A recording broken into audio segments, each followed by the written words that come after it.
નમસ્કાર દોસ્તો, ધોરણ 9 સામાજિક વિજ્ઞાન પ્રકરણ પહેલું છે ભારતમાં બ્રિટિશ સત્તાનો ઉદય. એને વ્યવસ્થિત આપણે સમજવાની કોશિશ કરીએ તો કે ભાઈ, પ્રાચીન સમયથી ભારત એના આર્થિક, સાંસ્કૃતિક અને આધ્યાત્મિક વારસાને કારણે સમગ્ર વિશ્વની અંદર એક અજોડ સ્થાન ધરાવે.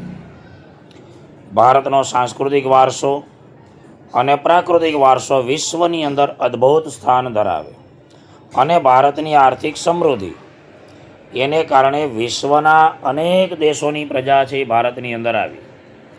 અહીંયા ચિત્રની અંદર તમે જોઈ શકો છો ભારતના જે મરી મસાલા, તેજાના, મલમલનું કાપડ, રેશમ, ગળી, આ બધી વસ્તુઓ વિશ્વની અંદર એની માંગ હતી અને યુરોપીય દેશોની અંદર એની જબરદસ્ત માંગ રહેતી હતી.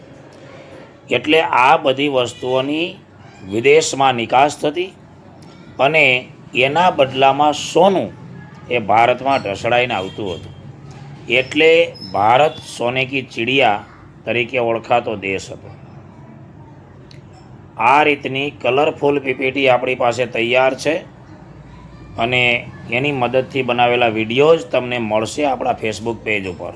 ફોલો કરી દેજો. ભારત અને યુરોપ વચ્ચે જમીન માર્ગે વેપાર થતો. હવે જમીન માર્ગે વેપાર કઈ જગ્યાએ થતો એ તમને ચિત્રની અંદર રાઉન્ડ કરીને બતાવેલું છે. એમાં કેન્દ્ર સ્થાને તુર્કસ્તાન હતું.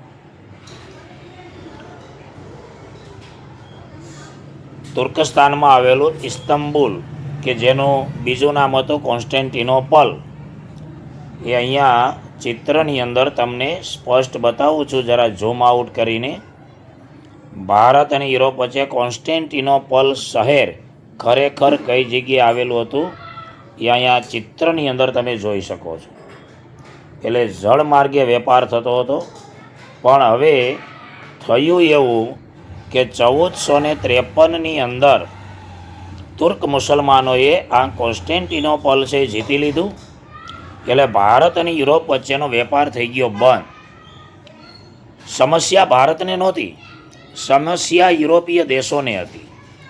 કારણ કે યુરોપીય લોકોને ભારતના મરી મસાલા વગર ચાલે એમ નહોતું. કારણ કે એ લોકો જ્યારે મૃતદેહોને મમીઝ બનાવે અને એ દફન વિધિ કરે ત્યારે એની સાથે ભારતના મરી મસાલાની પુષ્કળ જરૂર પડતી.